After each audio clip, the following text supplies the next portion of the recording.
Okay, Mazel talk for Israel. Larry Ellison buys TikTok. Larry Ellison is the largest single donor to the IDF, and he is going to be the largest shareholder in TikTok. Look at that. That is a great logo. That is beautiful. As well as Michael Dell, who is also a large donor to the IDF, and the Murdoch family, who also supports the IDF and Israel. I don't know if they've donated money, but I wouldn't be surprised. But this is a win for Israel. Netanyahu even said it for himself. Yes, I understand these people are Americans, except the Murdochs, right? Aren't they Murdochs? Aren't they Australian? So what was the issue? We didn't want China to have control over TikTok, but we're okay if Israel has control over TikTok. Who's going to actually do more censoring? Do you think China will censor us more, or do you think Israel will censor us more? Do we have 36 states in the country that have rules against criticizing China? Oh, no, we don't. But we do have 36 states in this country who have laws against criticizing Israel or boycotting Israel. You can't boycott, divest, or sanction Israel or call for that if you want to receive a state contract or have a state job. We have 36 states. So there's clearly more of a threat of Israel owning social media and censoring. This is what Netanyahu had to say about it. Christian influencers,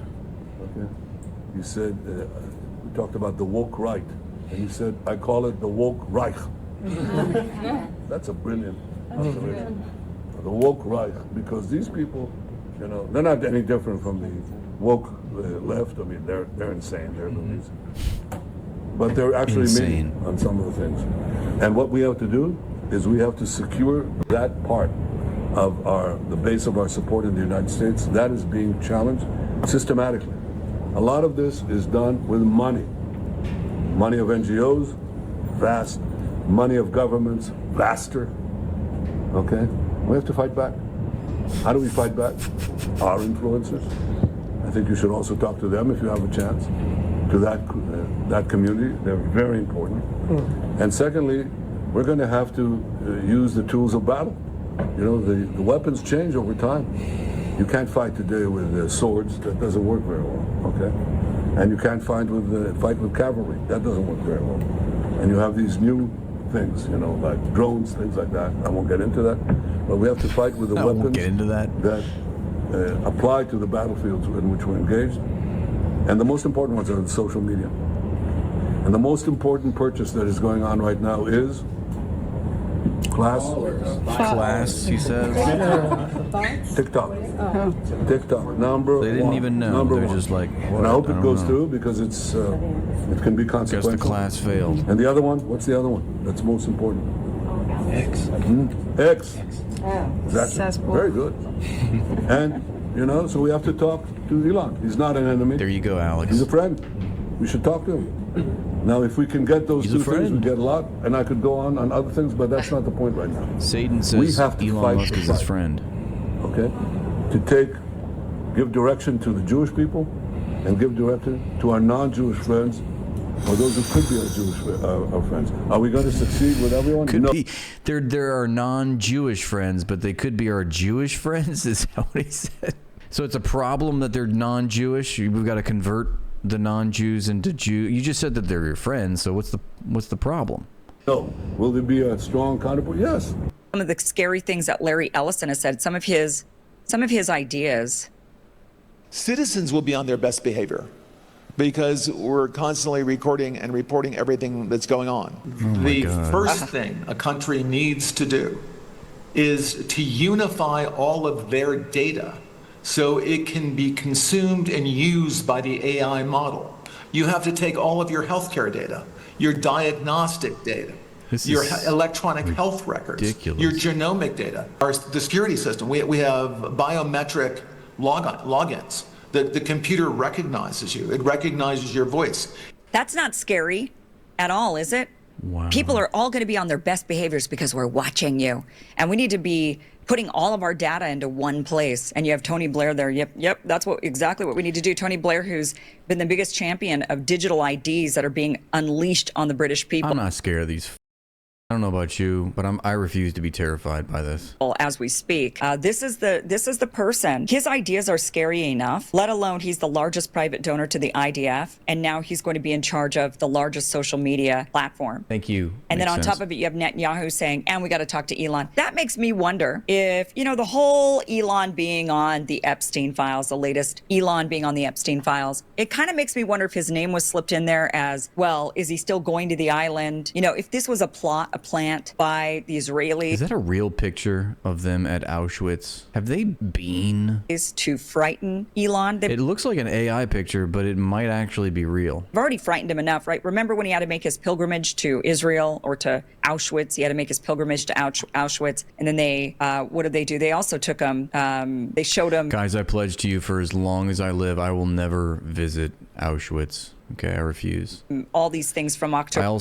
I also pledge to you, undyingly, that I will never visit another Holocaust museum or World War II museum, for that matter, for as long as I live. October 7th, and suddenly he came back. He was more critical of Israel, and suddenly he came back, and all he does is sing praises and basically does whatever it is that they want. And that is highly suspicious. He took this trip, and then he comes back, and everyone's like, Elon's changed. What did they say to him? How did they blackmail him? And suddenly they hit him with the talk. Bro got the phone call. We see his name on the Epstein files as being somebody who potentially, he was invited to the island according to the files. And it makes you wonder after Netanyahu saying, we got to talk to Elon. He's a friend. Like as if it was a warning. Like, hey, Elon, we can put you in any of the files that we need to. We can destroy you. And we could do that if you don't play along. And so what is happening? Elon's maybe playing along. This was the supposed release of the Epstein files showing that Elon, saying, reminder, Elon Musk, December 6th, is this still happening?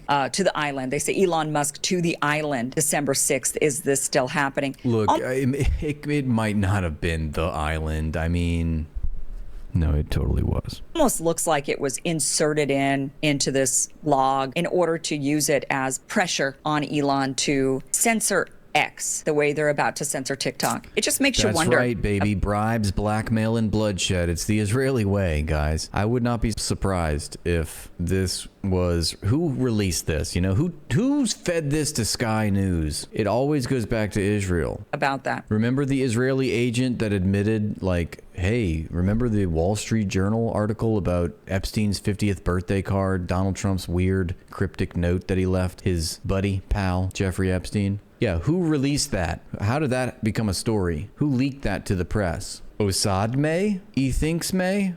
Just Elon going and having to make his pilgrimage and doing all of that. It's just really, really unbelievable. You see, let me show you their idea of... Also, Israel, by the way, has been spending as of this month. Let me see if I can find this for you. They're spending millions of dollars on social media campaigns. So not only are they buying TikTok and Netanyahu saying this is the most consequential thing, and then we need to talk to Elon. But on top of it, they're spending millions of dollars on a Hezbollah campaign to try to change the opinions of people who have a negative opinion of them because we're watching them slaughter babies. They think that Hezbollah is going to counter the slaughter of babies. Like we're seeing the live streaming of a genocide, but it's going to be the Hezbollah that's going to change our mind. Yeah, so they're spending have lost their $150 million on what they call officially public diplomacy, or in Hebrew, it's called Hezbollah. And they belittle and condescend everyone. They bully other people into, being their friends. And this is the type of Hezbollah I guess they're making.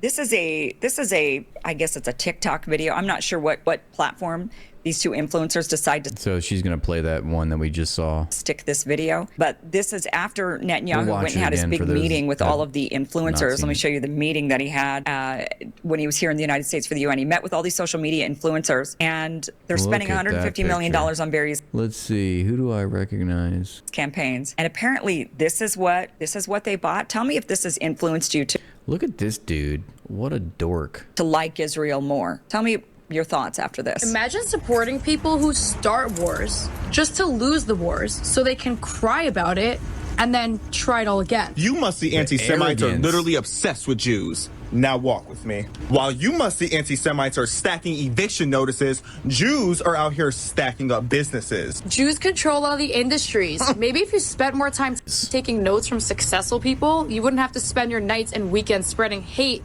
from your anonymous account with an anime profile picture. Do you work as hard as Jews? Do you She just described every Zionist I encounter on X. The anime profile picture, anonymous trolls. network like Jews? No, because you're too busy cheering on a group of musty terrorists who smell like dirty earring backs. And if we're gonna keep it real, you're really mad because your income is giving side hustle. Period. How you gonna hate from outside Shabbat? You can't even get in. I mean, I just don't even understand this video. This is what we mean when we were talking about how they're so condescending and arrogant, and they're trying to recruit people to be on their side, and they think that this is going to help. They're the opposite of sincere, authentic, genuine. They know that they're not on the right side of history, so they're left with these ways of manipulating people. Like, why would they think that that makes people like Jews better? I mean, this is just going to make people, and as it is right now, the sentiment of people, it is shifting. It really is shifting towards Jews. I mean, it started off with anti-Israel, That's the Israel's whole shtick. That's their whole game, is to make people hate apple juice. Zionism. But now with, here's Emily Austin walking. That's the fuel that they need, folks. They need us to hate and target what they tell us the target is, which is the Jew. And then they use that. That's the pretext that they use to escalate state repression and terror. With her Star of David, saying all of these awful things.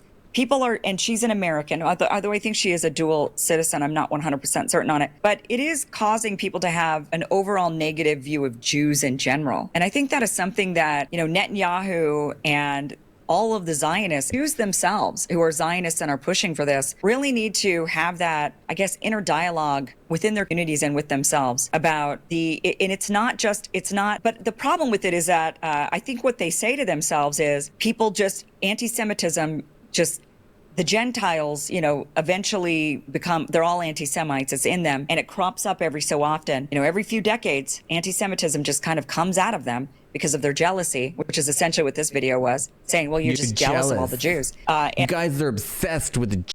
Meanwhile, they love talking about the one and only Jewish state. But no, we're obsessed because we're reacting to this. And that creates this animosity. Yes, Alex, we know. Judaism is absolutely not Zionism. They are two separate things, and we can't fall for the ideological trap of conflating a religious ideology with the policies of settler colonialism. Of course. But on the other hand, I think it's okay to joke about the Jews, just like it's okay to joke about Christians, joke about Muslims.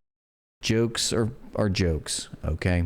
What you can't do is you can't carry out a live stream in the name of Judaism. That's deeply anti-Semitic.